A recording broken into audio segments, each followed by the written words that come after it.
नमस्कार मित्रांनो, मी संदीप शिंदे महाराष्ट्र यूट्यूब चॅनलमध्ये आपल्या सगळ्यांचं स्वागत आहे। आणि कांद्याला सध्या 2000च्या आसपास भाव असताना सुद्धा सय्यद उस्मान पाशा पटेल जो भाजपचा नेता आहे आणि जो राज्य कृषी मूल्य आयोगाचा अध्यक्ष आहे, म्हणजे महाराष्ट्र राज्य कृषी मूल्य आयोगाचा अध्यक्ष आहे सय्यद उस्मान पाशा पटेल,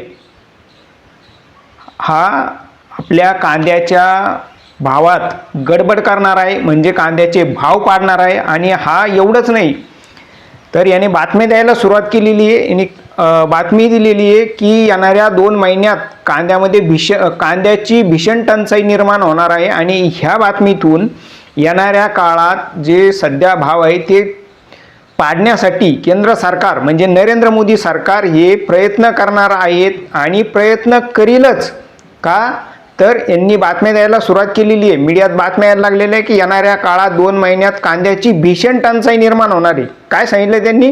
भीषण टंचाई निर्माण होणार आहे।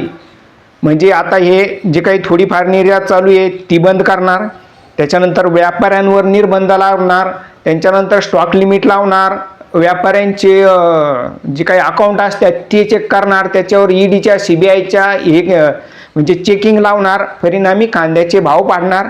लासलगाव, पिंपळगाव, नगर जिल्हा, पुणे जिल्हा इथं ईडीचे सीबीआयचे माणसं पाठवून व्यापाऱ्यांना दम देणार आणि त्यांना सांगणार का भाव लिमिटमध्ये ठेवा, म्हणजे शॉर्टेज जरी असलं तरी लिमिटमध्ये ठेवायला सांगणार।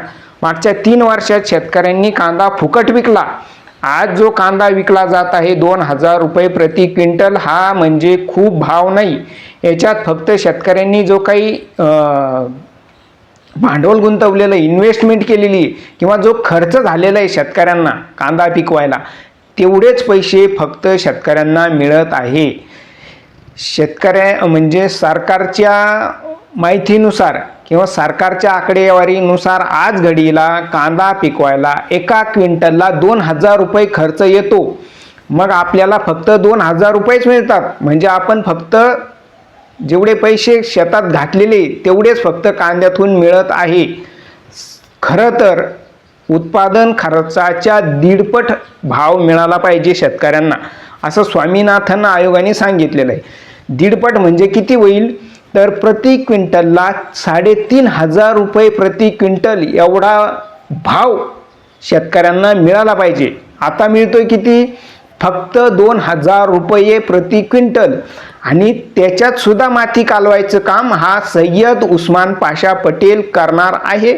बातम्या द्यायला सुरुवात झाली की भीषण टंचाई निर्माण होणार आहे आणि उपाययोजना करावा लागणार आहे, म्हणजे ग्राहकांच्या हितासाठी। जे ग्राहक कांदा नाही खाल्ला तर मरू शकत नाही, कांदा ही जीवनावश्यक वस्तू नाही, तरी सुद्धा हे सरकार शेतकऱ्यांच्या अन्नात माती कालवण्यासाठी सय्यद उस्मान पाशा पटेल जो भाजपचा आहे, जो मुसलमान आहे बरं का, आता तुम्ही काळजीपूर्वक ऐका, मुसलमान आहे, जिहादी, ज्याला हिंदुत्ववादी तथाकथित भाजपचे लोक जिहादी म्हणतात मुसलमानांना, तो मुसलमान आहे। हा कुठला आहे? लातूरचा आहे, औसा तालुक्यातला।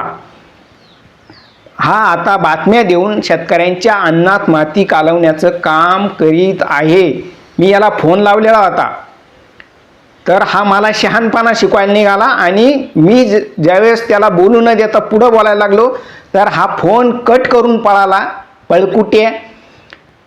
इतकंच काय, मी त्याला 3दा फोन लावला, फोन उचलायला तयार नाही आणि शेतकऱ्यांच्या अन्नात माती कालवण्याचं काम करीत आहे। शेतकऱ्यांनी याच्याकडे लक्ष देऊन या भाजपला आणि ह्या पाशा पटेलला वेळीच आवर घातला पाहिजे, नाहीतर येणाऱ्या काळात कांद्याचे भाव पाडण्याचं षडयंत्र सरकार करणार आहे।